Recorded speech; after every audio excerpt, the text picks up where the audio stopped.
Kurnool DSP office ముందు మహిళా సంఘం నాయకులు నిరసనకు దిగారు. ఖానాపురంలో మహిళల పట్ల అసభ్యంగా ప్రవర్తించిన గోపాల్ అనే వ్యక్తిపై చర్యలు తీసుకోవాలంటూ బాధిత మహిళతో పాటు మహిళా సంఘం నాయకులు ఆందోళన చేశారు.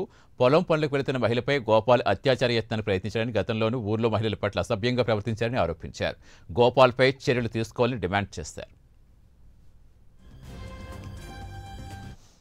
ఇలా వేసేసి పోతా అని నన్ను ఏదేదో చేయాలని ఆలోచన చేసినాడు సార్. నేను మట్టి తీసుకుని కళ్ళలో వేసి భయంతో రాయి తీసుకునేసరికి ఉరికినాడు సార్. వాళ్ళ అక్క వాళ్ళు వచ్చి మా తమ్ముని మీద కేసు ఎట్ట పెట్టినావు, నిన్ను చంపేస్తామని బెదిరిస్తున్నారు సార్. మా కాసిమన్న వాళ్ళకి చెప్పిన వాళ్ళతో మళ్ళా వీర నాయుడు అని వాళ్ళ అల్లుడు ఆయనను మళ్ళీ బెదిరించినాడు సార్. మమ్మల్ని అయితే చంపేస్తామని ఏదేదో ఊహించుకుని వాళ్ళు నన్ను భయపెడుతున్నారు సార్. వానికైతే తగిన శిక్ష జరగాలని నేను కోరుకుంటున్నా సార్.